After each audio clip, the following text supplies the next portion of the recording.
So last class में हमने grammar की थी, टेंसेस किए थे हमने, एंड हमने पंक्चुएशन स्टार्ट की थी जिसमें से हमने सेमी कॉलन कर लिया था। नहीं, हमने कॉमर्स कर लिए थे, हमें सेमी कॉलन कॉलन आज करने। We will jump right into it, but I was thinking of giving a recap for grammar that we did yesterday, and then jump into the quiz, and then move on to punctuation, which is going to be, if you go over what we did yesterday with tenses, I would like to assume that it wasn't very difficult to remember.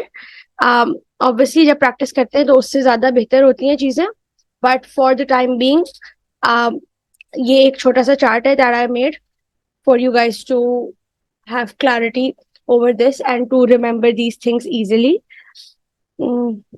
कल वाले test में score show नहीं हो रहा था, okay, let me सी कि उसका क्या प्रॉब्लम है। ऑल्सो कल का टेस्ट जिसने दिया था वोकैबुलरी का, उसमें ऑल्टरकेशन में if you marked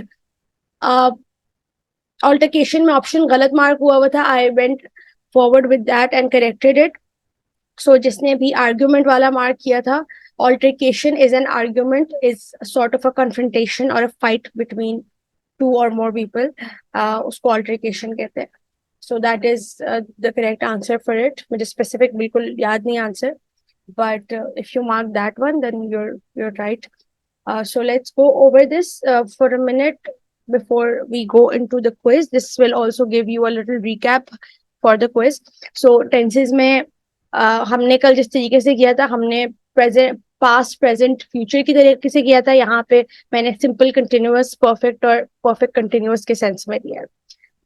So it's easy to remember. I will look into the test वाली चीजें। So simple tense में हमारे पास obviously हर tense में हमारे पास present, past और future होगा। So simple present में you use subject और base verb। Base verb होता है verb की first form। For example, she walks। इसके helping verbs हमारे पास कौन से होते हैं? Do and does। Do is used for plural, while does is used for singular। हमने ये भी पढ़ा था कि जब does आता है तो वर्ब, जब does नहीं आता तो हम वर्ब की फर्स्ट फॉर्म के साथ एस या ई एस लगाते हैं, लेकिन जब does आ जाता है तो हम एस और ई एस नहीं लगाते। इसके लिए हमने एक छोटा सा एनेक्डोट से भी इसको याद करने की कोशिश की थी कि जब does आ जाता है सेंटेंस में तो वर्ब अपना एस और ई एस छोड़ देता है। सो एक सेंटेंस में सिंपल प्रेजेंट के सेंटेंस में एस या ई एस एक ही के साथ आ सकता है। सो या तो वो डज में आ जाएगा या वो वर्ब के साथ आ जाएगा, ठीक है। पास, सिंपल पास में वर्ब की सब्जेक्ट होता है और वर्ब की ईडी फॉर्म होती है, which is the second form of verb, and helping verb is did. she walked, she did not walk. Then you have the simple future। इसमें helping verb होता है will, और base verb first form of verb के साथ लगता है। She will walk, she will not walk, they will walk. इसमें singular plural दोनों के साथ हम विल लगाते हैं। Then we have the continuous tense, which is probably one of the easiest tenses, because जहां कंटिन्यूअस आ जाता है यू हैव टू रिमेंबर कि आईएनजी फॉर्म ऑफ वर्ब आएगी।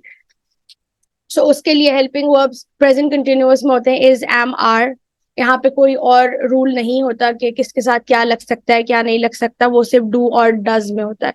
रिमेंबर दिस कि सिंपल प्रेजेंट और सिंपल पास्ट के अंदर सिर्फ थोड़ी सी ट्रिकी सिचुएशन होती है, बाकी सारे टेंसेस के लिए सेम रूल्स अप्लाई होते हैं। सिर्फ ये दो टेंसेस हैं जहां थोड़ा सा ट्रिकी हो जाती है। सिंपल टेंस में यस, सिंपल टेंस में एस और ई एस भी लगता है। मैं यही अभी बता रही थी। सिंपल टेंस में सिंगुलर के साथ, let me just right this out, singular के साथ वर्ब की फर्स्ट फॉर्म लगती है प्लस डज लगता है, ठीक है। बट अगर डज नहीं होता, वर्ब की फर्स्ट फॉर्म लगती है प्लस एस और ई एस, ठीक है। ये रूल है। और प्लूरल में सिर्फ डू इस्तेमाल होता है, प्लूरल में कोई और एक्सेप्शन नहीं होती। नहीं, फ्यूचर में प्लूरल के साथ शैल लगता है और जरूरी कोई, I don't think, I think now at this point हम लोग इंग्लिश में we just use will.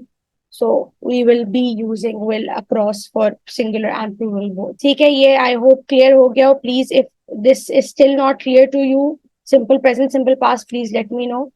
Then we were at continuous tense. So is, am, are plus verb की ing form. Past के अंदर वो change हो जाता है, helping verb was were हो जाता है. Future में will be हो जाता है. We will be using will only. हम will ही use कर रहे होंगे, shall नहीं use करेंगे. We will just be using will. Um, so continuous tense is probably the easiest out of them all. इसमें सबसे ज्यादा आसानी होती है. is, am, are present में होता है, was, were past में होता है, will be for future. Then we have perfect tenses. Perfect tenses में भी हमेशा verb की third form use होती है. Past participle is third form of verb. ये भी in my opinion is easy to remember because सिर्फ helping verb change हो रहा होता है. So helping verb has and have होता है, has singular के लिए होता है, have plural के लिए होता है. Past में वो helping verb had हो जाता है और future में will have हो जाता है. So इसमें भी कोई exception नहीं है, कुछ नहीं है. Just simple continuous में ing form use होती है, perfect में third form use होती है. Just your helping verbs are changing.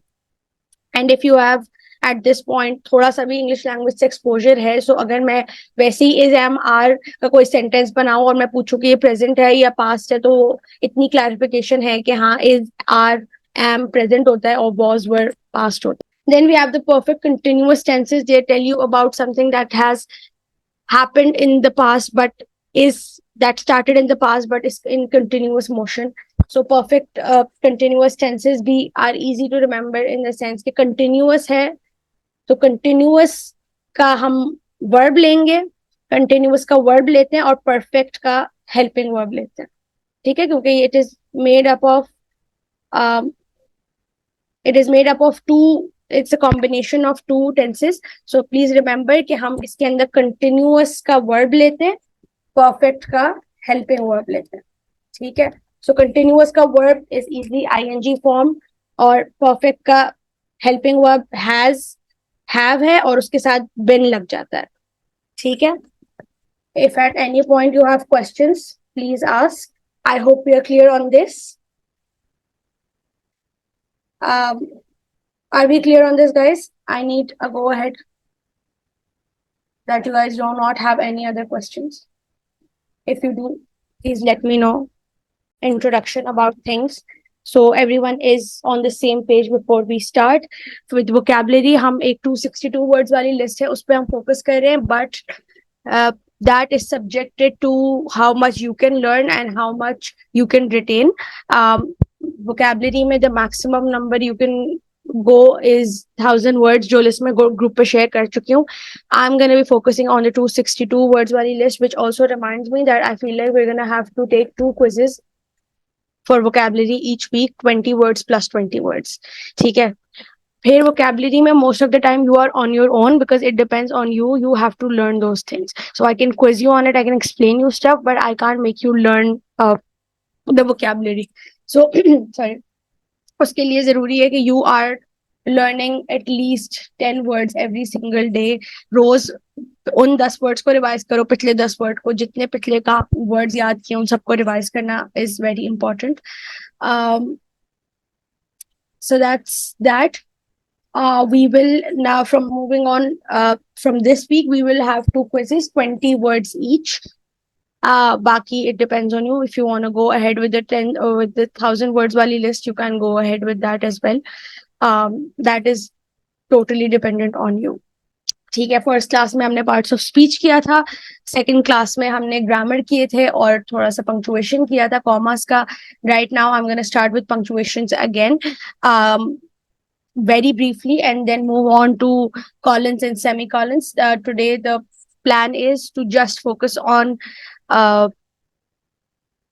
okay guys,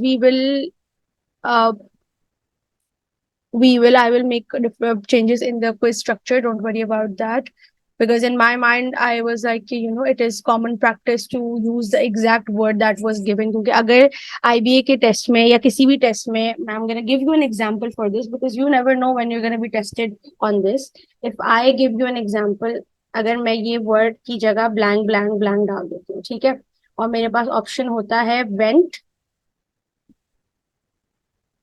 go, went, go, which is often how university admission tests, exams test you. This is a very common practice कि आपको options देते हैं. So please tell me which option would you go for in this sentence. It's okay. You are responsible for your own scores. You need to know कि कहाँ गलती हुई है, कहाँ नहीं हुई है, और किस चीज पे काम करना है. You're more than welcome to message me after class.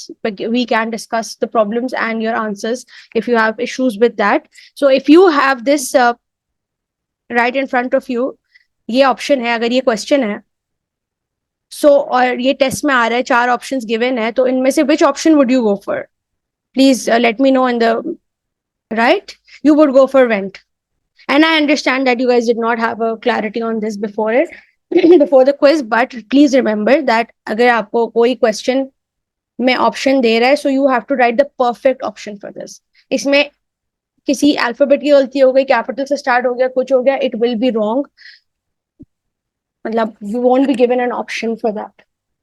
ठीक है, now that's out of the way. Let's begin. हमने कल क्या डिस्कस किया था? We started with commas. Punctuation in IBA test or in any कुछ यूनिवर्सिटी के टेस्ट में they test you directly for punctuations as well. जैसे fill in the blanks होते हैं या फिर MCQs होते हैं, but with some with IBA you are normally tested sentence correction के through. Even with tenses आप सेंटेंस करेक्शन के थ्रू टेस्ट किए जाते हैं, but nevertheless you never know, punctuation is part of the syllabus, so we will prepare accordingly for all cases. So अगर ये MCQs में आ जाते हैं, फिल इन द ब्लैंक्स में आ जाते हैं, या फिर सेंटेंस करेक्शन में आ जाते हैं, you need to have your concepts clear, you need to know कि कौन सा पंक्चुएशन किधर जाता है. ठीक है, let's start with commas. If anyone of you went through this PDF कल, you would know that there were certain points that were highlighted, which meant that they were important. Next time, if you see highlighted points in a PDF, please know that those are the important bits. So इसमें बहुत सारे, I think 13 rules हमने बताए हुए थे commerce के use के. उसमें से I think 6 are the more important ones जो कि टेस्ट होते हैं. उसके अलावा are just common knowledge that you should know, but बहुत ज्यादा emphasis उस पर हम नहीं करेंगे. So you use a comma. Before we start that, I will once again recap coordinating conjunctions. Coordinating conjunctions are a type of conjunctions that are used to join two independent sentences. ठीक है, अब उसके उस coordinating conjunctions होते हैं fan boys की तरह, हम उनको याद रखते हैं. For, and, nor, but, yet, so. ठीक है, और फैन बॉयज से पहले कॉमा हम लगाते हैं. ठीक है, रिमेंबर दिस, फैन बॉयज जो कि ये हैं, इससे पहले हम कॉमा लगाते हैं. ठीक है, इधर running is used as a noun, went है यहाँ पे वर्ब, और running is a noun here. Running is an activity, so running is a noun, went is a verb.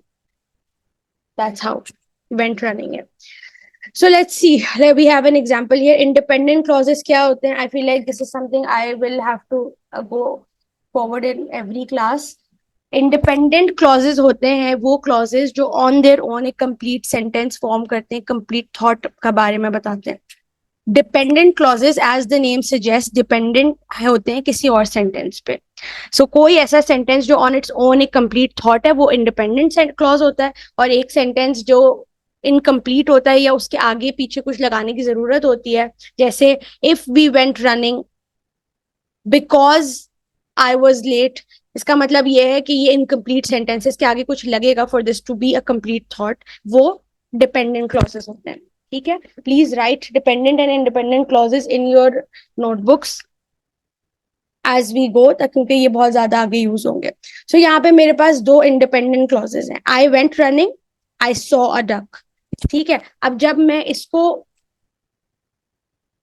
इसको कंबाइन करूंगी तो मैं कोई कोऑर्डिनेटिंग कंजंक्शन यूज करूंगी, one of the fan boys. यहां मैंने एंड यूज किया, सो एंड से पहले मेरा कॉमा आ गया. Is that clear? मैंने 2 इंडिपेंडेंट क्लॉजेस को ज्वाइन किया. आई वेंट रनिंग एक complete thought, I saw a duck एक कंप्लीट थॉट. मैंने उसको ज्वाइन करने के लिए एंड लगाया, सो मैंने एंड से पहले कॉमा लगा दिया क्योंकि मैंने यहाँ पे कहा था commas before FANBOYS. This is one definition, this is one rule. Then you have saw a duck. अगर आई सॉ अ डक की जगह सॉ अ डक होता, सो ये एक डिपेंडेंट क्लॉज है. Saw a duck is a dependent clause. तो जब मैं इनको ज्वाइन कर रही होती तो मैं कॉमा नहीं लगाती. अगर एंड के बाद सब्जेक्ट नहीं आ रहा, जैसे यहाँ पे है कि I went running and saw a duck, क्योंकि एंड के बाद आई नहीं आया, then there was no need for comma. ठीक है. The important bit here to remember is this कि फैन वॉइस से पहले कॉमा लगता है. ठीक है. Are we clear on this? Let's move forward. Use a comma after a dependent clause that starts the sentence. अगर एक dependent clause आपका sentence start कर रहा है तो उसके बाद comma आएगा. जैसे when I went running is a dependent clause, right? When I went running का क्या मतलब है कि आगे कोई और sentence आएगा to complete it. That's why it's a dependent clause. तो जब मैंने start किया when I went running, तो उसके बाद मैं comma लगाऊंगी before the next sentence. I saw a duck. लेकिन अगर मेरा dependent क्लॉज जो है वो सेंटेंस के बाद में आता है, went running, when I went running, तो कॉमा लगाने की जरूरत नहीं है. Comma is used when dependent clause starts the sentence. ठीक है. If Pakistan wins the match I will dance. But अगर मैं if Pakistan wins the match बाद में लाऊंगी सेंटेंस के, I will dance if Pakistan wins the match, तो कॉमा की जरूरत नहीं है. Are we clear on this और not? I want quick responses to this. Then we have commas to offset appositives या मॉडिफायर. अब मॉडिफायर क्या होता है? मॉडिफायर आर नाउन जो कि आपको इंफॉर्मेशन देता है. It's not necessarily a noun, does not necessarily provide you information about a noun, but it provides you some extra information in the sentence. So this is the key to knowing के आपका जो phrase आपको लग रहा है वो modifier है या नहीं है. अगर उसको आप सेंटेंस से एलिमिनेट कर देंगे तो सेंटेंस ऑन इट्स ओन बिल्कुल क्लियर साउंड करेगा. जैसे ये है, while I was running I saw a mallard, a kind of duck. अगर मैं a kind of duck जो कि एक एक्स्ट्रा इन्फॉर्मेशन दे रहा है मुझे अबाउट द मैलार्ड को सेंटेंस से हटा दूं, तब भी मेरा सेंटेंस कंप्लीट थॉट बना रहा है. while I was running I saw a mallard. ठीक है. अब जब मेरे पास मुझे आइडेंटिफाई कर लिया मैंने कि ये मेरा पॉजिटिव है या मेरा मॉडिफायर है, तो अब मैं इसको कॉमा के थ्रू, अगर ये सेंटेंस के बीच में आता है तो मैं दोनों साइड्स पे इसकी कॉमा लगाती हूँ. अगर सेंटेंस के एंड पे आता है तो पहले कॉमा लगा देती हूँ. ठीक है. जैसे यहाँ पे A kind of duck is in a positive or a modifier which gives you more information about the mallard. ये आपको mallard के बारे में more information दे रहा है. Let's say अगर ये sentence के middle में आ रहा होता a mallard, a kind of duck attacked me, तो मैं commas के बीच में इसको लिखूंगी. ठीक है. Now let's go ahead and do these exercises quickly. And for those of you who were here yesterday, I'm sorry that I'm gonna have to repeat this, but this is good for you कि आपका revision हो रहा है. So guys, come on, let's solve these fives. I want answers in the chat box. 1 2 3 4 5 एक ही message में answer लिखा हुआ हो पांचों क्वेश्चंस का quickly. And at any moment I might ask any one of you to unmute yourself and help me with these problems. ठीक है. So please be present in the class. Noun that gives you more information about another noun. ठीक है. ये definition इसकी लिखी हुई है. Appositives give you more information. A noun or a noun phrase that provides more information about another noun. जैसे यहाँ पे है, while I was running, I saw a mallard, a kind of duck. ठीक है. A kind of duck is giving me extra information about the mallard. Let's move on to the next. A comma is used to separate a series in a list of items in a series. This is the most common use of noun जो हम अपने बचपन से use करते हुए आ रहे हैं. Very common use. जब भी हम कोई लिस्ट बनाते हैं उसके बीच में हम कॉमा लगाते हैं. ठीक है. अब इसके अंदर एक कॉन्सेप्ट है, हमने कल भी डिस्कस किया था, which is the Oxford comma. वैसे यूजुअली अगर हम कॉमा लगाते हैं जब हम बचपन से अगर कोई सेंटेंस फॉर्मेशन करते थे तो वो हम ऐसे करते थे, I went to the park, the mall and the cinema. Right. हम बीच में लगाते थे एक कॉमा और उसके बाद एंड के बाद नहीं, एंड से पहले नहीं लगाते थे. बट इधर we have this concept called Oxford comma. which says that last जो and से पहले वर्ड आ रहा है उससे उसमें भी कॉमा लगेगा, ठीक है। तो द मॉल के बाद भी कॉमा लगेगा, the park comma, the mall comma and the cinema. So this is known as the Oxford comma. And for the sake of our preparation we will also be using it कि and से पहले जो भी list का item है उसके बाद भी कॉमा लगाएंगे, ठीक है। So like we see here, I saw a duck comma, a magician, and a new liquor store while I went running. Oxford comma, yes, Oxford comma is a debatable punctuation even within the world of grammar and language. I asked someone to remind me to share a video. I will share a YouTube video with you guys on Oxford comma. So कुछ लोग use करते हैं, कुछ लोग नहीं use करते. But for the sake of our preparation, we will be using the Oxford comma. So Oxford comma किसी भी list में and से पहले लगता है, ठीक है। Then we have the fifth use of comma, which is after introductory adverbs. अब adverbs क्या होते हैं? Adverbs are words that describe adverbs, verbs and other adjectives. ठीक है। So ये आपका question जो है ना वो आंसर करता है किसी भी sentence में how का जो question है ना।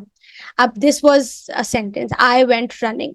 अगर मैं पूछूं how I went running, so I can say finally I went running.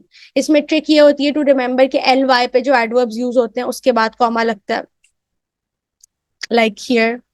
Then we have unsurprisingly, I saw a duck when I went running. How I saw a duck? Unsurprisingly, I saw a duck. So उसके बाद भी comma लगता है when it is starting the sentence, ठीक है। But if it's not starting the sentence, अगर वो sentence में बाद में आ रहा है तो comma नहीं लगता। This rule only goes कि जब वो sentence start कर रहा है एक adverb, ठीक है।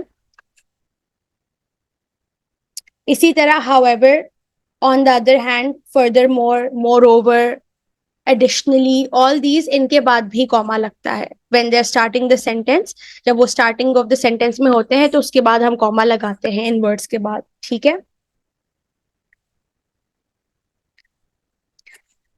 Like इस एग्जाम्पल में unwillingly Ahmed wrote the letter, but अगर मैं अनविलिंगली को बाद में ले जाऊंगी तो मुझे कॉमा लगाने की जरूरत नहीं पड़ेगी। Ahmad wrote the letter unwillingly. How did Ahmad write the letter? Ahmad wrote the letter unwillingly, ठीक है। जब भी एल वाई वाले एडवर्ब से स्टार्ट हो रहा होगा सेंटेंस तो उसके बाद हम कॉमा लगाएंगे, या फिर however, on the other hand, furthermore से, ठीक है। जहां तक बात है व्हाइल और व्हेन की, because these are also adverbs, तो ये यूज तभी होते हैं जब एक डिपेंडेंट क्लॉज होता है, जो कि हम ऊपर वाले पॉइंट में कवर कर चुके हैं कि डिपेंडेंट क्लॉज व्हेन जैसे यहाँ पे है तो व्हेन के बाद कॉमा नहीं लगता, क्लॉज के बाद कॉमा लगता है। Are we clear till here? Number 5. Okay, guys. Yeah, if I see 2 or 3 yeses in my chat box, that I would assume कि सबको clear है, ठीक है। You have to tell me if something is not clear. मैं magician नहीं हूँ कि मैं दिमाग पढ़ सकूं कि किसी का क्या clear नहीं है। You have to tell me what's clear and what's not clear. Someone saying 5th one repeat कर दूं? Okay, I will repeat. जब भी इंट्रोडक्टरी एडवर्ब्स या एल वाई वाले एडवर्ब सेंटेंस के स्टार्टिंग में आते हैं तो उस वर्ड के बाद हम कॉमा लगाते हैं, ठीक है। अब एडवर्ब कैसे पता चलेगा कि ये एडवर्ब है या नहीं है? वो ऐसे पता चलेगा कि जब मैं पूछूं कि आई सॉ अ डक रनिंग, अगर मैं सवाल पूछूं how was the duck running, तो ये जो वर्ड है ना उसका जवाब दे देगा अनसरप्राइजिंगली, ठीक है। I unsurprisingly I saw a duck running. I went running, how did I go running? Finally I went running, ठीक है। ये मुझे जवाब दे रहा है कि हाउ का जवाब दे रहा है सेंटेंस में। इसकी ट्रिक ये होती है कि एल वाई दोनों क्लॉजेस इंडिपेंडेंट होंगे तो उसके बीच में कोई फैन बॉय लगेगा, ठीक है। दो इंडिपेंडेंट क्लॉजेस जब ज्वाइन होते हैं तो उसके बीच में फैन बॉय लगता है, मतलब कोऑर्डिनेटिंग कंजंक्शन, जो हम ऊपर पढ़ चुके हैं यहाँ पे, ठीक है। जब फैन बॉयज यूज होंगे तो उससे फैन बॉयज से पहले कॉमा लगेगा, ठीक है। Write this down in your notes please, I am repeating this, write this down in your notebooks. When we join two independent clauses we use coordinating conjunction, bracket में FANBOYS, जो ये list है given, FANBOYS. We use a comma before the FANBOYS. FANBOYS के जो भी ये words हैं यहाँ पे 7 वर्ड्स हैं, इनसे पहले हम कॉमा लगाते हैं, ठीक है। I hope we are clear on that. So हम यहाँ पे थे, एल वाई वाले जो भी एडवर्ब्स होते हैं जब वो सेंटेंस स्टार्ट करते हैं तो उसके बाद हम कॉमा लगाते हैं, बट ओनली अगर वो सेंटेंस स्टार्ट कर रहे हैं। अगर सेंटेंस के एंड पे आते हैं, जैसे यहाँ पे है Ahmed wrote the letter unwillingly, तो कॉमा की जरूरत नहीं है। सेम गोस फॉर दिस, अगर हाउएवर से, on the other hand, furthermore, therefore, how, moreover, additionally, इनसे स्टार्ट होता है सेंटेंस, तो भी हम उसके बाद कॉमा लगाते हैं। Okay, are we clear on this now? I'm gonna assume you're clear on this. Then ये एक यूज है जो हम डायरेक्ट इनडायरेक्ट स्पीच जब करते थे तो उस वक्त हम यूज करते थे कि कॉमा कब लगता है, जब कोटेशन, किसी की कोटेशन मार्क यूज हो रहा। Guys, I need to know if we are clear before fifth, before I start the sixth one. Are we clear on the rest of them?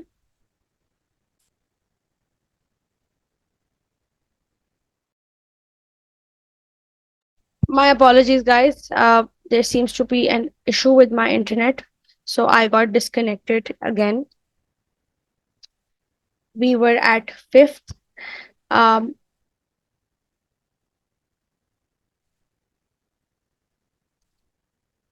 we did fifth, and then now we are moving on to sixth. जब भी हम किसी की quotation use करते हैं, किसी ने कोई बात कही उसको हम कोटेशन मार्क्स में यूज करते हैं, तो कॉमा आता है। अब इसमें 2 ट्रिक्स हैं। अगर एट्रीब्यूशन जो है, जो एट्रीब्यूटर है, जो कह रहा है, वो पहले आता है तो कॉमा इन्वर्टेड कॉमर्स के बाहर आता है। लेकिन अगर एट्रीब्यूटर सेंटेंस के कोटेशन के बाद आता है तो कॉमा इन्वर्टेड कॉमर्स के अंदर आता है। अब एग्जांपल देखते हैं। The runner said, comma inverted commas open, I saw a duck, full stop inverted commas close.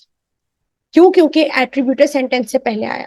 But अगर एट्रीब्यूटर सेंटेंस के बाद आए, जैसे यहाँ पे, तो हम कॉमा को इन्वर्टेड कॉमर्स के अंदर लिखते हैं। Is that clear? Okay, now we are moving on to number 7। ये है कि हम जब भी कोई एड्रेस बता रहे होते हैं, या किसी सिटी, स्टेट या सिटी प्रोविंस का कॉम्बिनेशन होता है, तो उसमें भी कॉमा आता है। जैसे जब हम एड्रेस बता रहे हैं 257 Park Avenue South, comma New York, comma and then full stop, जब हमें कोई एड्रेस बता रहे होते हैं। या अगर हम इस तरह से बताते हैं किसी सिटी के बारे में, Cleveland Ohio is a great city. Cleveland is a city and Ohio is a state, if I'm not wrong. My opinion, yeah. अगर मैं लिख रही हूँ Karachi, Sindh, comma is in terrible conditions, ठीक है, तो मैं कराची के बाद भी कॉमा लगाऊंगी और सिंध के बाद भी मैं लगाऊंगी।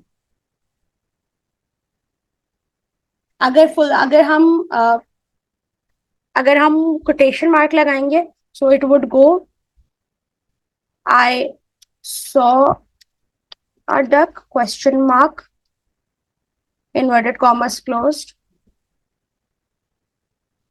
said the runner.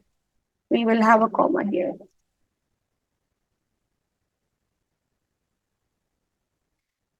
ठीक है, जब हम किसी भी कंट्री या सिटी का दोनों को साथ लिखते हैं तो कॉमा दोनों के बाद आता है, ठीक है। This is a pretty easy one, normally not usually tested.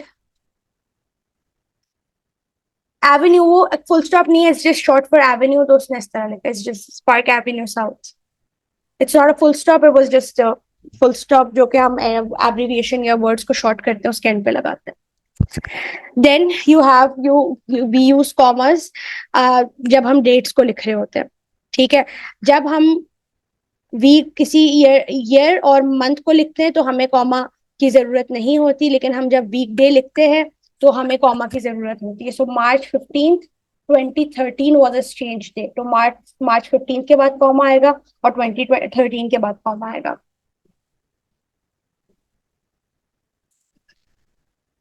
जब हम यहाँ पे लिखते हैं Friday, comma March 15, comma 2013 was a strange day, ठीक है। जब हम वीकडे लगाएंगे तो हम सबके बीच में कॉमा लगाएंगे, बट अगर हम सिर्फ मंथ और ईयर बता रहे होते तो हमें उसमें कॉमा की जरूरत नहीं होती. March 2013 was a strange month. ठीक है. Once again this is also not very readily tested in the exam, but still something you should know.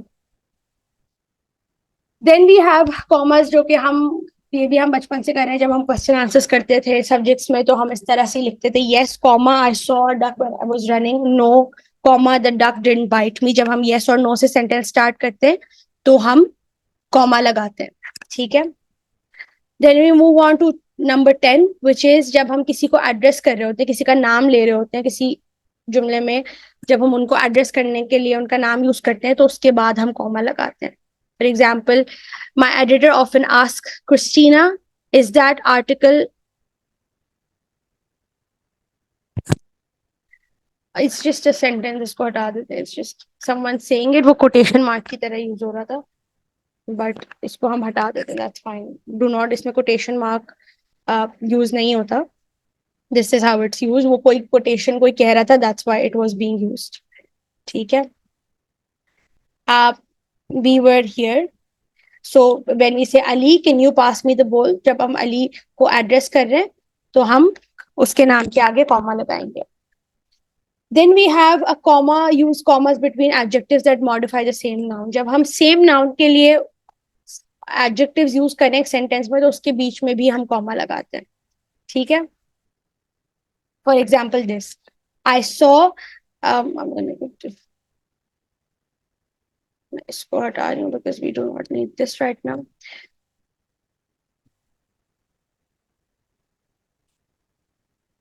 Sama, wait, let me go through this and then I will answer your question.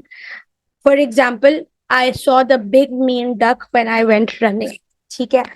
अब मैं इसकी example देती हूँ. She listened to the big, strong, clever man while on her run. ठीक है. सो इसमें हम big, strong, clever तीनों एडजेक्टिव्स हैं तो उसके बीच में हम कॉमा यूज करेंगे. Is that clear? Is that clear guys?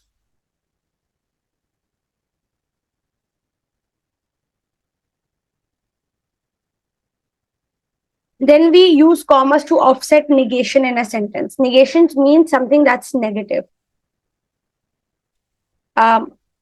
जैसे हम कोई बात कर रहे हैं बट हम उसमें एक सेंटेंस में एक थॉट के साथ उसका नेगेटिव थॉट भी इंक्लूड कर रहे हैं, या हम ये भी बता रहे हैं कि this happened but this did not happen. ठीक है. क्लेवर से पहले यस, बिटवीन द एडजेक्टिव्स ना, सो एडजेक्टिव्स के बीच में आएगा. मेरे पास 3 एडजेक्टिव्स हैं तो मेरे पास 2 कॉमर्स आएंगे उनके बीच में.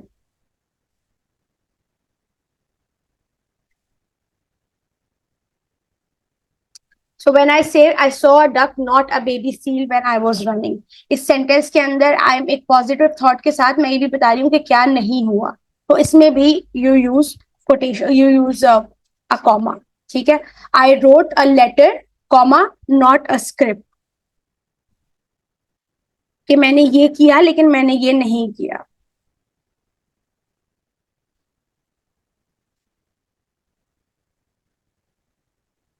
अगर निगेशन सेंटेंस के एंड पे आ रहा है या स्टार्ट में आ रहा है, दोनों में हम कॉमा लगाते हैं. अगर यहाँ पे आ रहा है बाद में I saw baby seal not a duck, तब भी हम कॉमा लगाएंगे. यहाँ पे एक और वो भी होता है कि जब एक सेंटेंस के अंदर, जैसे यहाँ पे है कि the cloud look like an animal, perhaps a baby seal. Perhaps a baby seal एक मुझे सेंटेंस में एक थोड़ा डिफरेंट थॉट इंट्रोड्यूस कर रहा है. It's not talking exactly, it's talking about the same subject but वो एक डिफरेंट थॉट है, तो हम उसको भी उससे पहले भी हम कॉमा लगाते हैं. Is that clear? Then you use commas numbers के लिए. जैसे नंबर्स के बीच में हम यूज करते हैं जब हम राइट से स्टार्ट करते हैं तो हर थर्ड नंबर के बाद एक कॉमा आता है. This is not tested, this was just part of it, तो मैंने लिख दिया. ठीक है.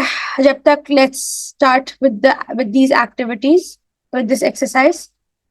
You have 3 minutes let's say 4 minutes to solve these 10 exercises. I'm gonna remove this. My brother works at the hospital. Okay. I saw the big, mean duck when I went running. No, I haven't seen him today. If you want to succeed, you must work hard. ये दो अगर ये कोई मुझे देख के बताए if you want to succeed is a dependent clause and you must work hard is an independent clause. तो जब हम एक dependent और independent clause को join करते हैं तो हम comma लगाते हैं और क्योंकि मेरा dependent clause पहले आया था तो मैं comma लगाऊंगी उसके बाद. She wanted to buy apples, comma, not oranges. I hope we are clear on that. We have another exercise.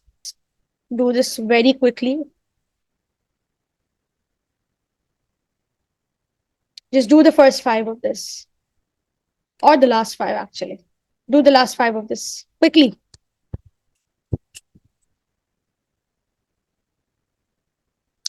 Last वाले में comma कहाँ आएगा? She wanted to buy apples, comma, not oranges. Yes, you're right, Vivek. Guys, 6 से 10 तक जल्दी से मुझे ये 5 sentences करके like in a minute. Question 6 में याद रखना कि जब weekday आता है तो सबके बाद कॉमा लगता है और सिर्फ अगर ईयर और मंथ होता है तो उनके बीच में कॉमा लगता है. तो ये मेक श्योर करना. Good Vivek, good. I want more answers guys quickly.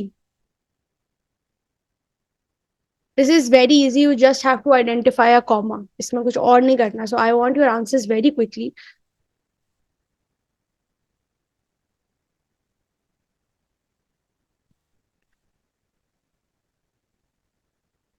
I want to disturb the flow of the class for the test, but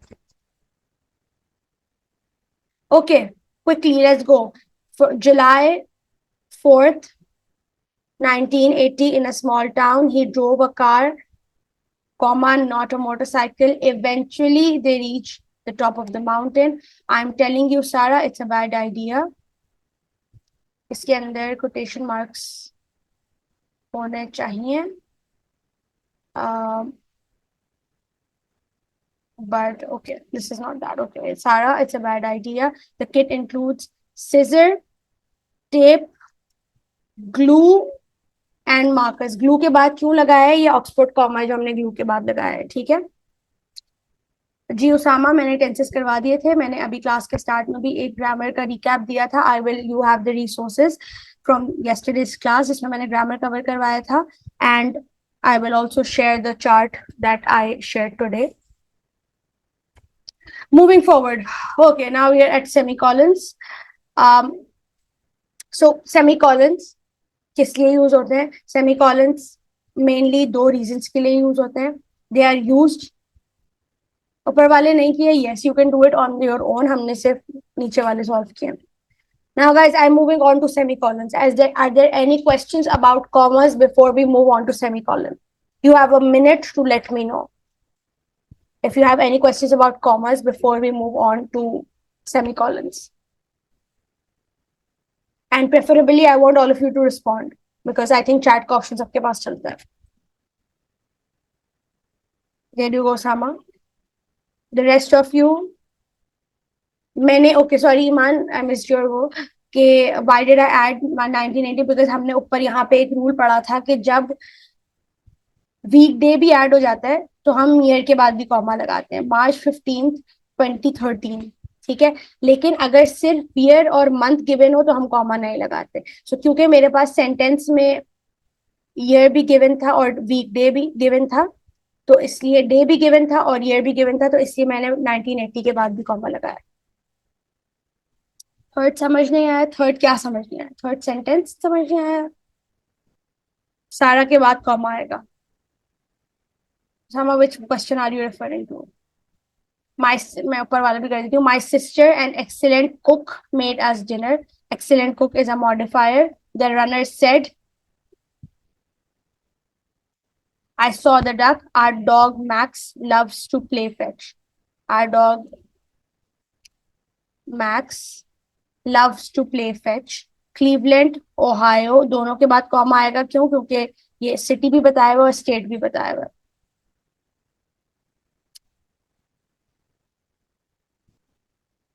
no, इसमें सिर्फ सारा के बाद आएगा, बिकॉज हम सारा को एड्रेस कर रहे हैं। I am telling you Sara, it's a bad idea. Am I allowed to move ahead now with सेमीकोलंस?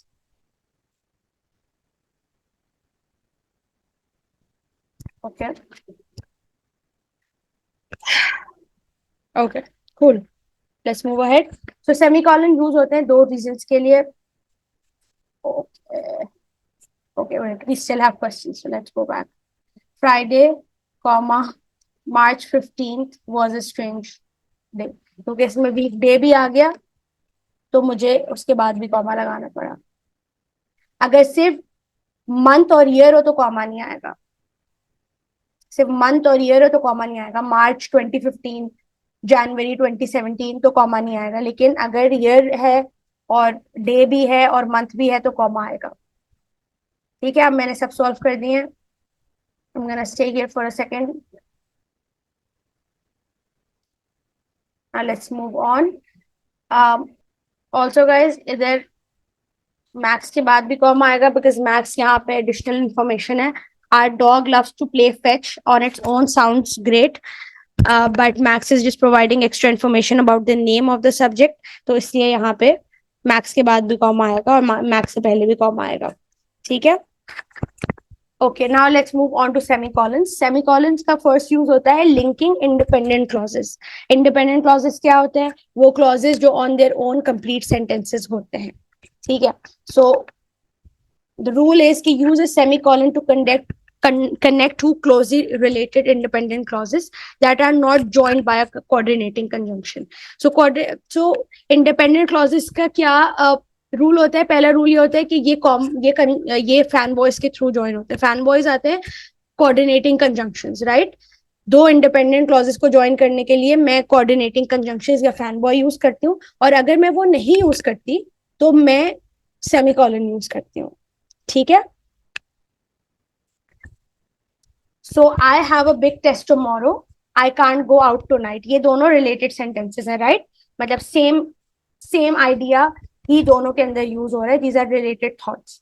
So I have a big test tomorrow, I can't go out tonight. तो इसको correct करने के लिए मेरे पास एक तरीका तो ये है कि मैं सेमीकोलन लगा दूं, I have a big test tomorrow semicolon I can't go out tonight, या फिर मैं कोऑर्डिनेटिंग कंजंक्शन यूज कर लूं, I have a big test tomorrow comma so I can't go out tonight. अब जब मैंने फैन बॉय यूज किया तो मैंने उससे पहले कॉमा लगा दिया। ये ठीक है, सो ये कॉमा और सेमीकोलन दोनों के आपके रूल्स में फॉलो कर रहा है। ठीक है, द सेकेंड वन इज जब हम कॉम्प्लेक्स लिस्ट यूज करते हैं। तो एक लिस्ट तो मेरे पास ये होती है कि मैं बोलूं कि Ali went to the market to buy apples, bananas, pencils and erasers. ठीक है, ये एक तो मेरी सिंपल लिस्ट हो गई, बिल्कुल एक एक करके सब चीजें लिस्ट कर दी, इनके बीच में कॉमा आएगा और सब। लेकिन कुछ मेरी लिस्ट थोड़ी कॉम्प्लेक्स होती है। जैसे यहाँ पे the meeting was attended by John the manager, Sarah the assistant, Tim the intern। अब यहाँ इतने सारे कॉमर्स से ना सेंटेंस की क्लैरिटी खत्म हो जाती है। ठीक है, ये मुझे पता नहीं चल रहा कि ये अब जॉन द मैनेजर। अच्छा, रूल ये होता है कि कॉमा में जितने सीरीज जब एक आती है और हम उसको कॉमा से सेपरेट करते हैं तो जो आइटम्स होते हैं ना वो पैरेलल होने चाहिए। ठीक है, जैसे apples, bananas, erasers, pencils parallel है। ठीक है, लेकिन यहाँ पे John the manager, Sarah the assistant, these are not parallel, right? मतलब जॉन को मैं कंपेयर नहीं कर सकती मैनेजर से, द मैनेजर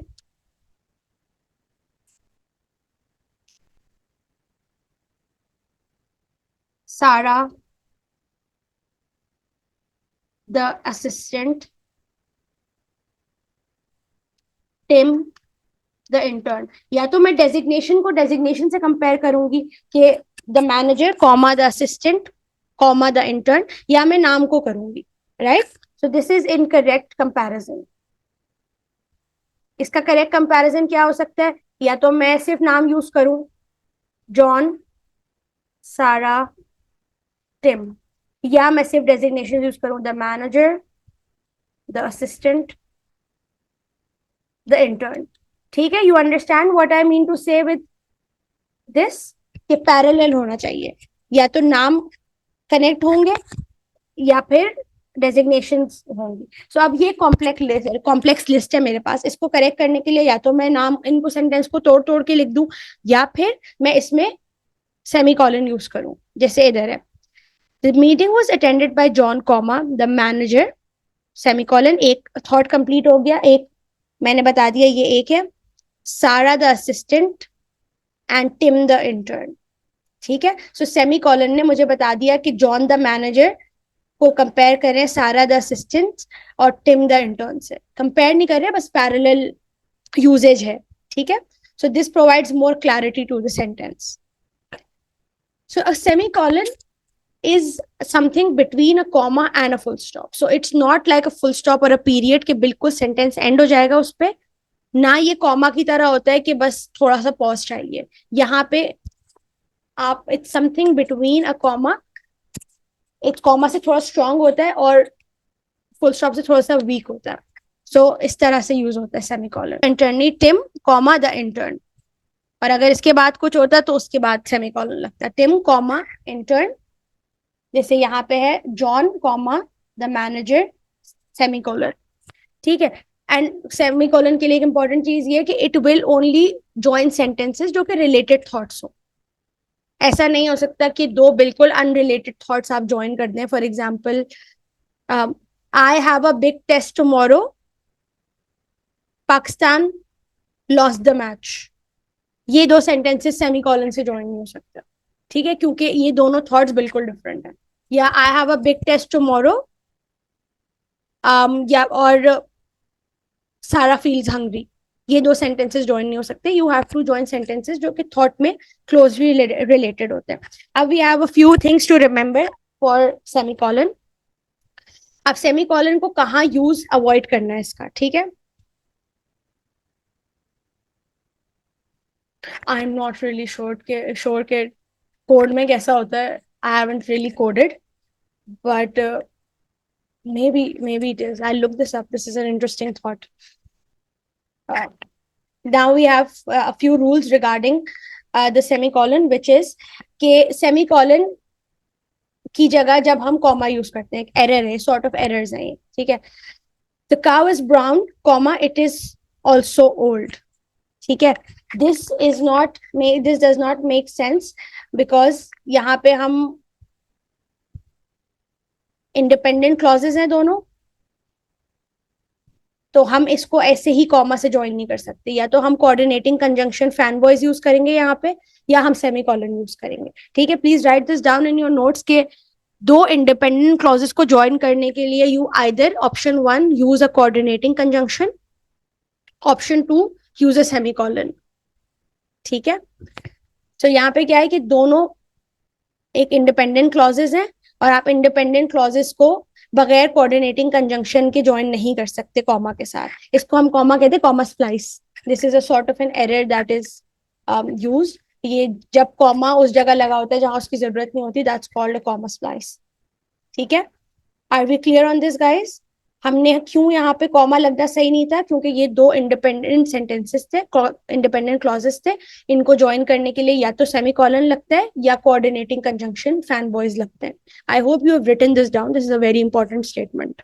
ठीक है, then we have another, I like cows however I hate the way they smell. This is one of the most, oh my god, I can't even begin to tell you how much this is tested within the IBA test, especially this is very very important.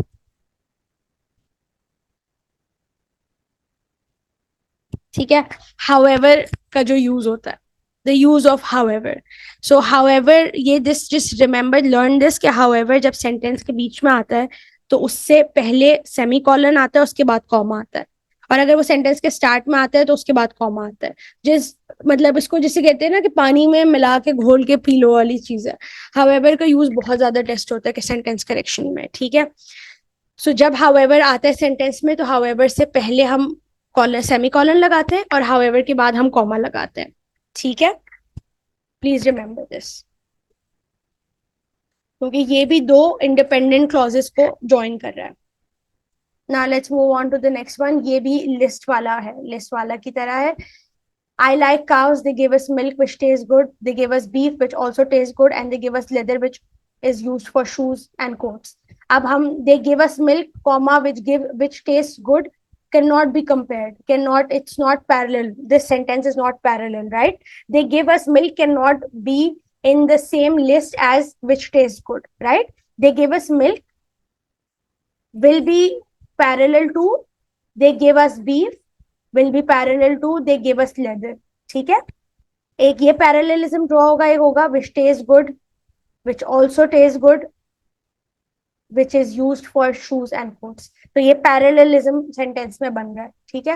सो इसको भी हम break करने के लिए इन वो semicolon use करते हैं, like I like cows, colon, list बना रहे हैं तो कॉलन लगा रहे हैं, they give us milk comma which taste good semicolon, एक थॉट कंप्लीट हो गया। थॉट नंबर 2 स्टार्ट होगा, they give us beef which is also good, semicolon से एंड हो गया। They give us leather which is also used which is used for shoes and coats, full stop, ठीक है? Are we clear on this? Are we clear on this example, guys? And how this is a complex list and we need to use a semicolon to break it apart. Because sentence का structure ही है, because this is the sentence, हम सिर्फ punctuations को सही करेंगे। You are asking me test good एक modifier है sentence के लिए, विच के वैसे मॉडिफायर के बाद ये मॉडिफायर में एक और इम्पोर्टेंट चीज ये होती है कि विच का वर्ड यूज होता है और विच से आपको पता चल जाता है कि ये मॉडिफायर है, ठीक है? मॉडिफायर की पहली क्या होती है कि हम उसको एलिमिनेट करके देखते हैं सेंटेंस से और सेंटेंस सही सेंस बना रहा है तो उसका मतलब है वो मॉडिफायर है। Which is a very important की इंडिकेटर ऑफ अ मॉडिफायर, तो which taste good is a modifier, तो इसलिए हमने उससे पहले कॉमा लगाया। काउस के बाद कॉमा नहीं आएगा, काउस के बाद कॉमा नहीं आएगा because we are starting a list. याद है जब हम बचपन में लिखते थे, लिस्ट बनाते थे किसी चीज की तो कॉलन लिखते थे उसके बाद, this is how it works. अभी हम कॉलन कवर करेंगे आगे भी। Parallelism I will cover in another topic as well, but punctuation का पैरेललिज्म यहीं पे I am pointing it out. वो सेंटेंस करेक्शन जब मैं करवाऊंगी ना तो उसमें भी कवर होगा, बट यहाँ भी कवर हो रहा है, ठीक है? You avoid using a semicolon when a comma is needed. अब बहुत सारी जगह पे जब कॉमा की जरूरत होती है तो सेमीकोलन लगा देते हैं, ये भी एक एरर होता है जो कि सेंटेंस करेक्शन में आ रहा होता है। Because cows smell they offend me, ठीक है? अब ये हम एक इंडिपेंडेंट क्लॉज है और एक डिपेंडेंट क्लॉज है। बिकॉज काउज स्मेल एक डिपेंडेंट क्लॉज है और दे ऑफेंड मी एक इंडिपेंडेंट क्लॉज है। हमने ऊपर भी ये पढ़ा था कि जब डिपेंडेंट क्लॉज से सेंटेंस स्टार्ट होगा, जैसे यहाँ पे है, तो उसके बाद कॉमा आएगा, ठीक है? कॉमा आएगा और सेमीकोलन नहीं आएगा, ठीक है? प्लीज रिमेंबर दिस, ये हमने ऊपर कवर किया था कॉमा की रूल्स में कि जब डिपेंडेंट क्लॉज से सेंटेंस स्टार्ट होगा तो उसके बाद कॉमा आएगा। Are we clear on semicolons? Guys, are we clear on the semicolons? Okay. Then please solve this exercise for me. कहाँ पे simple full stop use नहीं कर रहे? Guys, start solving this semicolon की exercise, please. इसमें थोड़ा सा नुकसान ये हो रहा है कि बिकॉज ये वर्ड डॉक्यूमेंट है और वो मुझे सजेशंस खुद ही दे रहा है ग्रामर के, सो this is giving you a hint के क्या हो सकता है, but well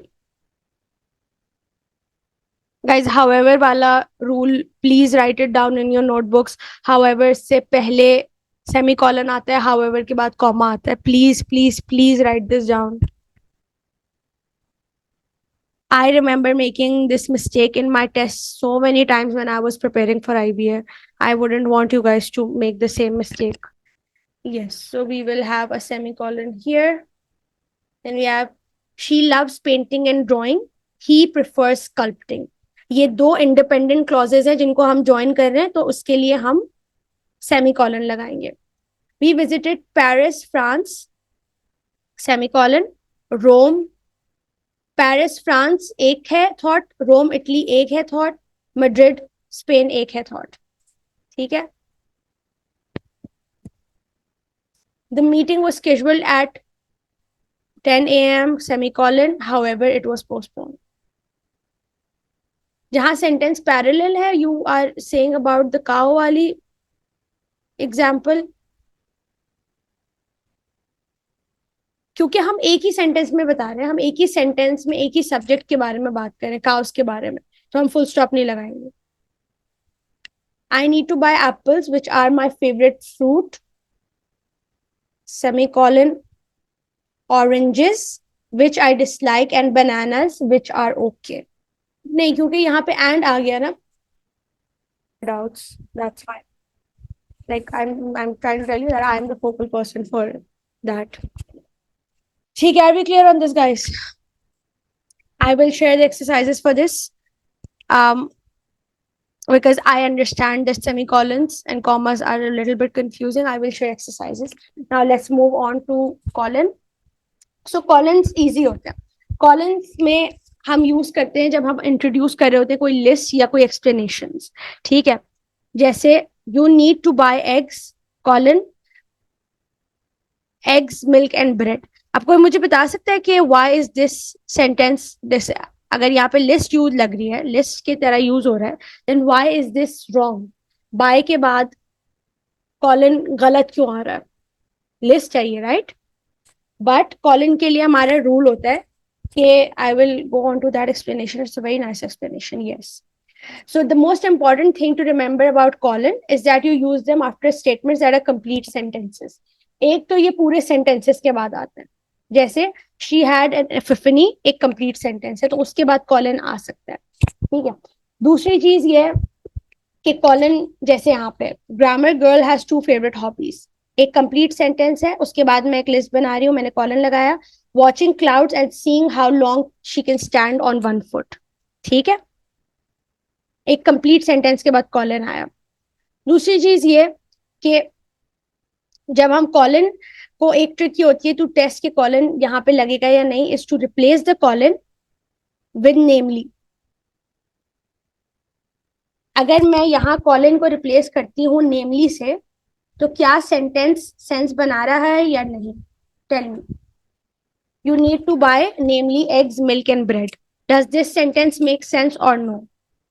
Guys, does this sentence make sense or no? You need to buy namely eggs, milk and bread. No. It does not make sense. Why? क्योंकि you need to buy is an incomplete sentence. तो colon इसके बाद में आ सकता है. अब इसको complete करने के लिए मुझे लिखना होगा you need to buy the following items, जैसे नीचे वाले sentence में लिखा है. ठीक है. You need to buy the following items. अब अगर मैं यहाँ पे namely लिखती हूँ तो tell me कि ये करेक्ट साउंड कर रहा है या नहीं. You need to buy the following items, namely eggs, milk and bread. Does this sound like a complete coherent sentence? Yes. So ये मेरी ट्रिक होती है टू नो कि यहाँ कॉलन सही लगा है या नहीं लगा. ठीक है. क्यों? क्योंकि you need to buy complete sentence नहीं था, इसलिए कॉलन वहां पे सही गलत लगा हुआ था. You need to buy the following items एक कंप्लीट सेंटेंस है, तो इसके बाद कॉलन लग जाएगा. इस तरह हम एम्फेसाइज के लिए भी यूज करते हैं किसी सिंगल वर्ड को अगर हमें एम्फेसाइज करना हो. This is one of the way of emphasizing a single word. इसके लिए हम एम डैशेस भी यूज करते हैं, वो करते हैं, but this is a lesser tested rule for semicolon, but we will go forward with this. He only had one hobby, colon, reading. ठीक है. He only had a few hobbies. अगर मैं सेंटेंस बनाती he only had a few hobbies, तो इसके बाद मैं colon लगाती या नहीं लगाती? yes or no? would I put a colon after this or no? yes. और मैं ये टेस्ट कैसे करूंगी कि यहाँ पे कॉलन सही है या नहीं सही? मैं हटाऊंगी कॉलन को और मैं लिखूंगी नेमली, तो the sentence would sound perfect. He only had a few hobbies, namely reading, swimming and cooking. ठीक है. Are we clear on this? हम कॉलन्स तब भी यूज करते हैं between independent clauses when the second explains the first. ठीक है, जब सेकंड वाला फर्स्ट वाले को एक्सप्लेन करेगा उसके बीच में भी कॉलन यूज होता है. So she had an Epiphany, she could start her business. She had an Epiphany colon she could start her business. क्यों? क्योंकि जो फर्स्ट वाला है it is giving you more information about the second one. She could start her business, why? Because she had an Epiphany. तो उसके बीच में भी हम कॉलन यूज करते हैं. ठीक है, जब सेकंड वाला पार्ट एक्सप्लेन कर रहा हो फर्स्ट वाले पार्ट को, जैसे यहाँ पे कर रहे हैं she could start her own business. Why could she start her own business? Because she had an Epiphany. ठीक है. अब key things and to remember about colons. A colon indicates what follows is closely related to the preceding clause. मतलब जो next वाला clause है वो पिछले वाले से किसी ना किसी तरह related है. It introduces information that defines, explains or provide a list to the first part of the sentence. ये list या कोई explanation या कोई list of items बता रहा होता है तो हम colon use करते हैं. ठीक है. Colon epiphany means के एक, जैसे हम कहते हैं कि विजन जो होता है, आपको कभी बैठे बैठे कोई ऐसा ख्याल आ गया कि आपको, या आपने कोई ख्वाब देख लिया या कोई इस तरह से, इसको एपिफनी कहते हैं. क्या आई हैड एन एपिफनी कि मुझे जो है ना वो बेकिंग का बिजनेस स्टार्ट करना चाहिए. बस मुझे एक ख्याल आया और एक मुझे लगा कि मुझे कोई हेवनली इंट्यूशन है. ये it's an idea, yes, but Epiphany is normally use के कोई मतलब अल्लाह ताला की तरफ से कोई गैबी आपको थॉट आ गया कि हाँ यार आपको बिजनेस शुरू करना है. It's use for that mostly. ठीक है, now we have an exercise for colons. Let's begin this exercise quickly and then we will do the mixed practice. Shahan, can you please unmute yourself and help me solve the first one? The first one, she had only one. To be happy, life के बाद colon आएगा मैं. Okay, good. You want to try the next one? Yes, ma'am. He collected three things stamps. Things के बाद में. तो और मैं कैसे टेस्ट करूं कि यहाँ कॉलन सही है या नहीं? जब मैं नेमली लगाऊंगी. नेमली लगा. He collected three things, namely stamps, coins, and baseball cards. Good. Baseball cards. Thank you, Shahan. Good. Can you help me with the third one? Ingredients के बाद. ठीक है. And how do I test कि ये सही है या गलत है? क्योंकि ये फॉलोइंग इंग्रेडिएंट्स से जैसे आगे फ्लोर पर ये सारी रेसिपी है इतना, तो फिर नहीं मतलब मैं ये कैसे बताऊं कि कॉलन यहाँ सही लगा या नहीं लगा अगर मैं कॉलन को नेमली से रिप्लेस करूं और सेंटेंस सही साउंड कर रहा है. The recipe calls for the following ingredients namely flower, sugar, eggs and butter. उसका मतलब है कि यहाँ कॉलन सही लगेगा. ठीक है, thank you Manav. Deepa, do you want to try the fourth one? Yes, miss. Yes. After the problem. Okay, good. And you want to also do the last one? After points. Yes. Thank you. Okay, now we have the mixed exercises and then I will move on to sentence correction for punctuations. इसके लिए I want all of you, I'm not going to call out names. You are 12 people in class. I want 12 answers in my chat box for this. Okay, you have 4 minutes. You have till 5:30 to give me the answers. All 12 of you, so we can move forward.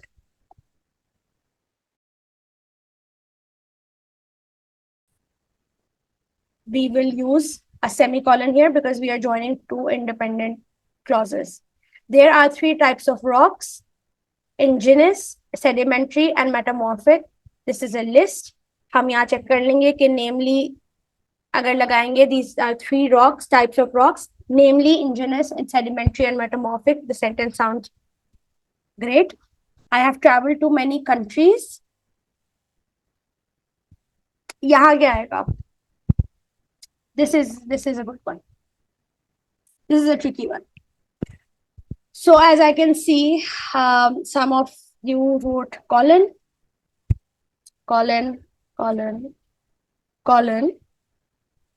and their colon. Okay. Fawad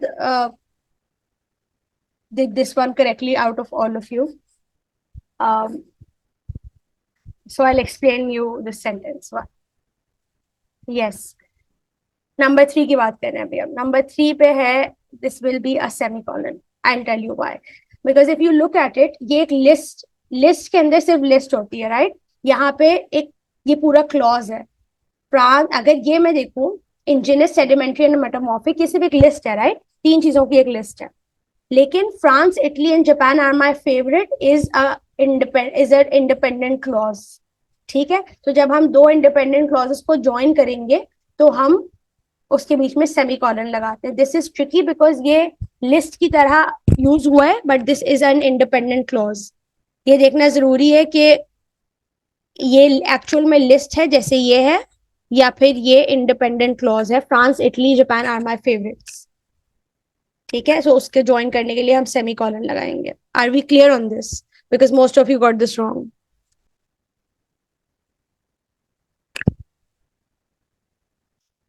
are we clear on this कि यहाँ पे हमने semicolon क्यों use किया है? या you want me to explain once again? अच्छा, मैं एक बार फिर से समझा देती हूँ। यहाँ पे ऊपर नंबर 2 में इंजीनियस, सेडिमेंट्री एंड मेटामॉर्फिक एक लिस्ट थी। ठीक है, बस 3 वर्ड्स थे या 4 वर्ड्स है, एक लिस्ट है। ठीक है, बट फॉर नंबर 3 के अंदर France, Italy and Japan are my favourite एक इंडिपेंडेंट क्लॉज है। This is an independent clause, इसके अंदर 3 चीजों की लिस्ट है। It's not just a list. तो जब हम 2 इंडिपेंडेंट क्लॉजेस को ज्वाइन करेंगे, I have travel to many countries, France, Italy and Japan are my favourite, तो हम सेमीकोलन यूज करते हैं। ठीक है, then we have, she wasn't sure if she should stay or leave. She decided to think about it. Ismail, let me see what you guys did. She wasn't sure if she should stay or leave.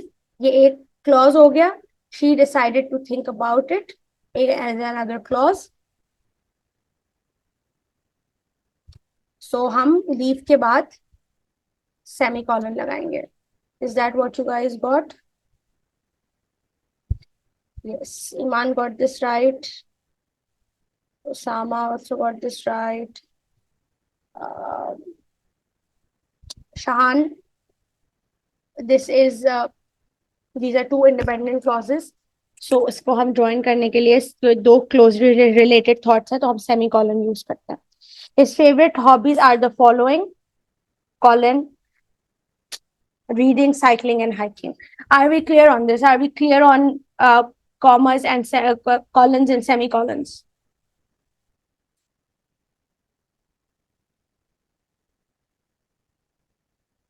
Okay, I will give another sentence. Okay, I'm going to explain. ये वाला मुझे कोई करके बताएगा please?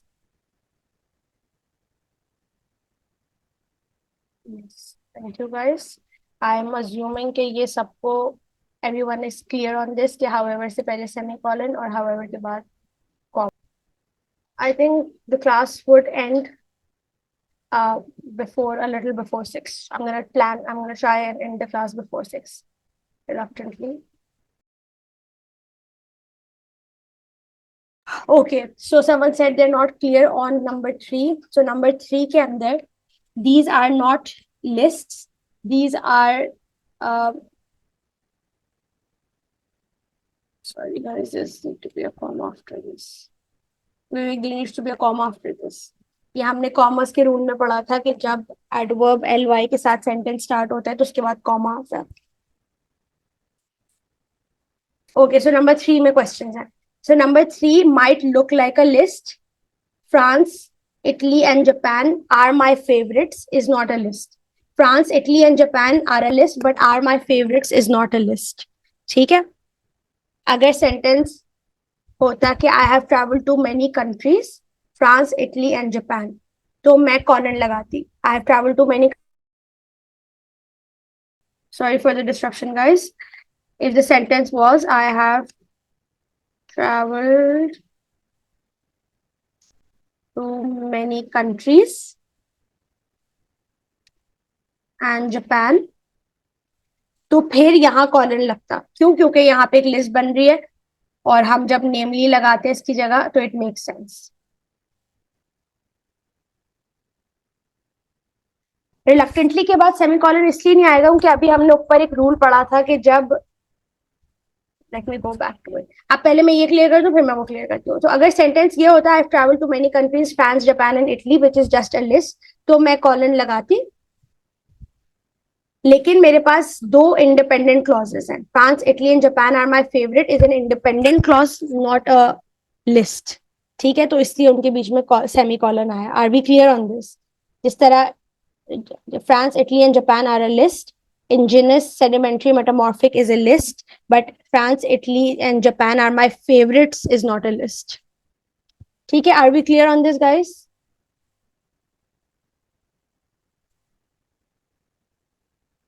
Guys, are we clear on this? So I can go. Yes, okay. Thank you. अच्छा, let's go back to this rule.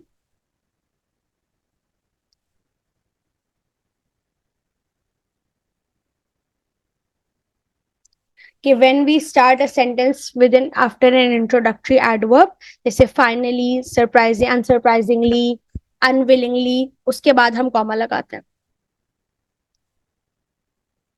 ये हमने ऊपर पढ़ा था रूल. ठीक है, so we are clear on that. Let's move on to, we've done this as well. Okay. ये punctuations में सेंटेंस करेक्शन में क्या क्या चीजें आती हैं. सो कॉमा स्प्लाइस यूज होता है. I made this little analogy type की, इसमें थोड़ा सा too so it's easier for you to remember. ये कॉमा स्प्लाइस होता है, समझ लो broken jump rope. Jump rope पता है ना, स्किपिंग रोप जो होती है. You can't really jump rope with it because rope बीच में सही कनेक्टेड नहीं होती है. अगर बीच में से रोप टूटी हुई है तो आप जंप नहीं कर सकते. आपके पास ऑप्शन होता है, या तो आप किसी स्ट्रॉन्ग चीज से रोप को टाई करो, या फिर आप दो अलग अलग रोप्स बना लो उससे. ठीक है, सो comma splice is like that.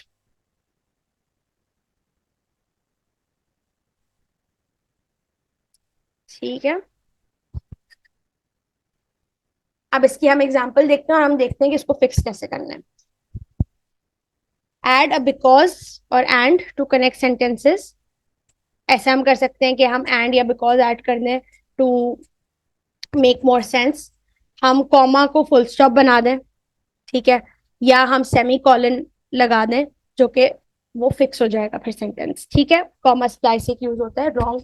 जहां हमने ऊपर इतने सारे यूजेज पढ़े सेमी कॉलन के और कंजंक्शन के, तो उसमें एक ये भी आता है कि जहां गलत जगह कॉमा लगा होता है. ठीक है, then we have missing commas. Think of missing commas as tiny.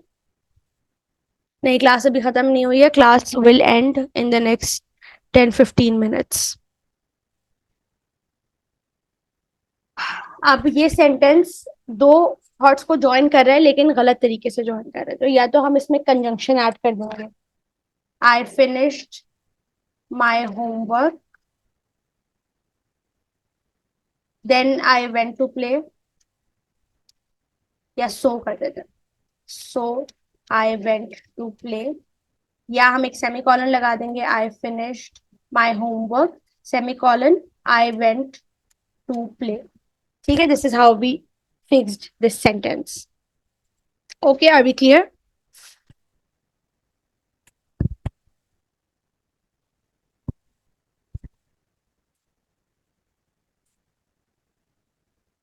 This is comma splice is a misplaced comma.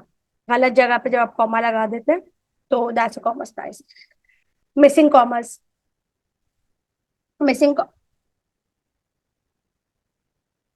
I finish my homework full stop I went to play. ये भी हो सकता है. Yes, I finished my homework I went to play.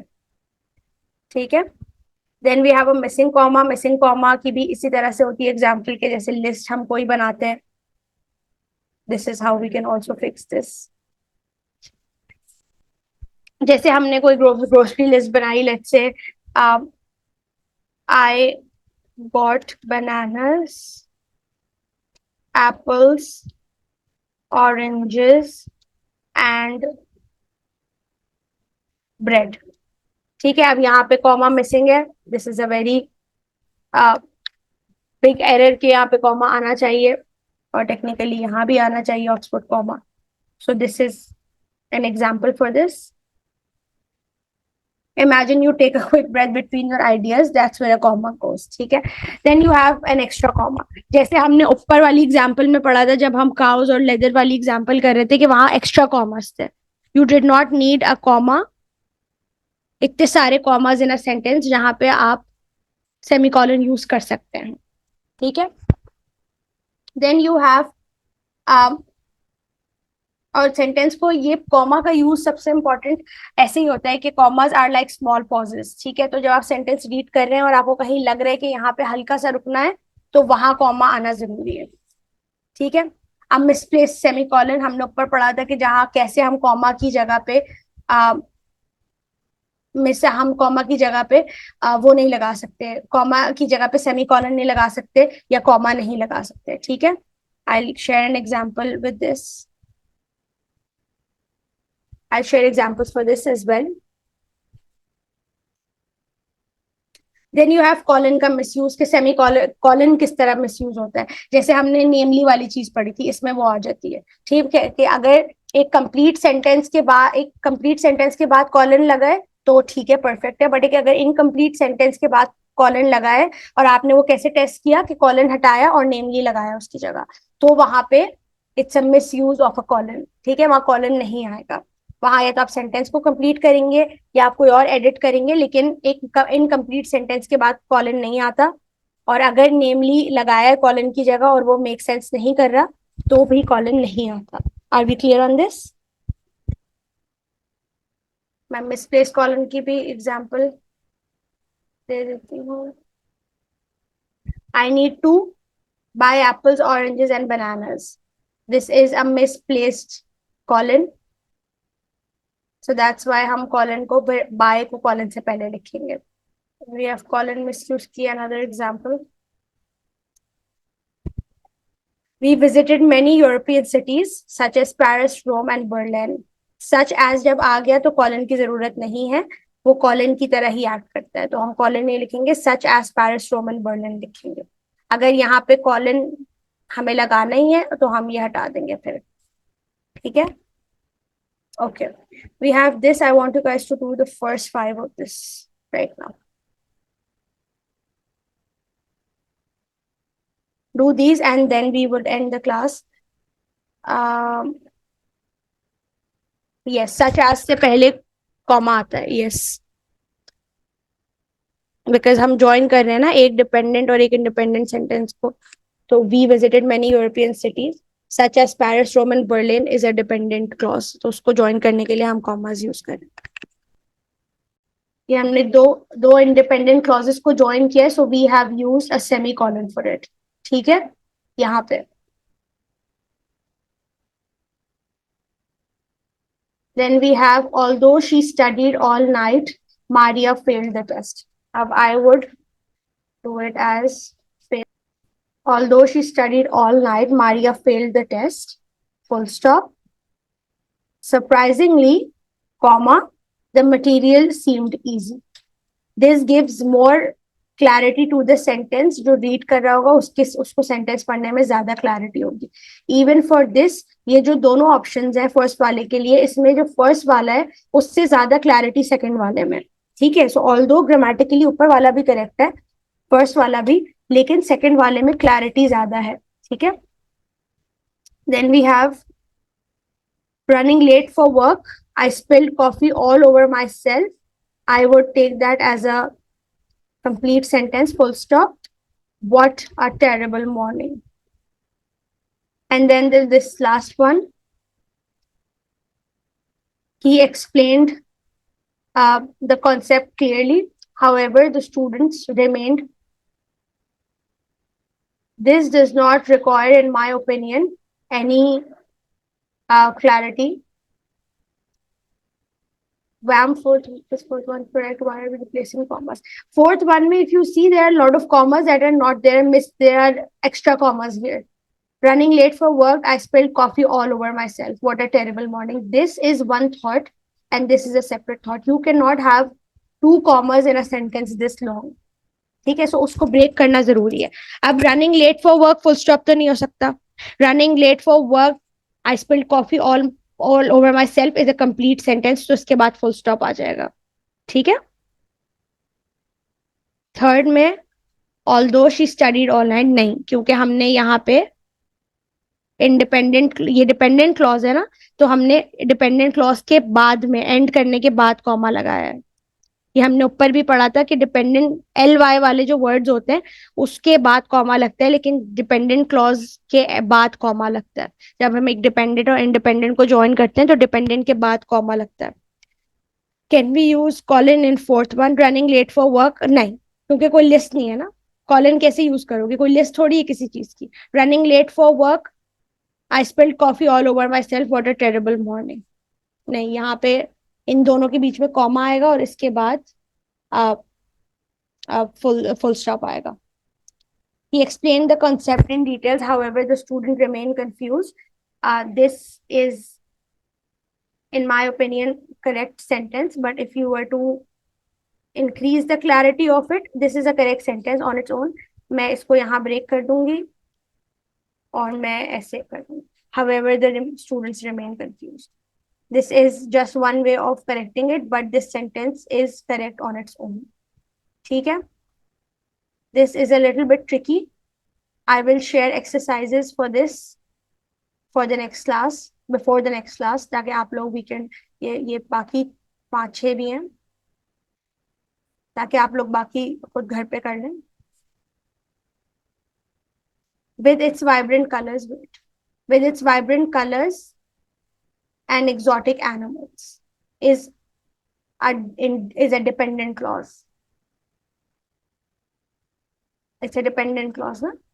With its vibrant color and exotic animals, incomplete sound कर रहा है. It needs something to complete it. The rainforest is truly a fascinating ecosystem. Also, guys, my bad, यहाँ पे comma आएगा, because we are joining a dependent and an independent sentence, so there will be a comma here. With its vibrant colors and exotic animals, comma, the rainforest is truly a fascinating. Yes, thank you for whoever pointed that out. Vivek, which question are you referring to? मुझे question number बताएं please. 5 में he explained the concept in detail, full stop. However, the student remained confused. इसमें क्या problem है? पे full stop आया है बाद में. Yes, so हमने sentence को break कर दिया. Technically, both of these are correct. ठीक है, ये भी correct है और नीचे वाला भी correct है. जब however सेंटेंस के बीच में आता है तो उससे पहले सेमीकोलन लगता है और बाद में कॉमा लगता है, और जब however सेंटेंस स्टार्ट करते हैं तो उससे पहले कॉमा लगता है. ठीक है? I hope we are clear on these. I will share the rest of them as well with you and a few more exercises for this. Now I'm going to stop the recording for the class.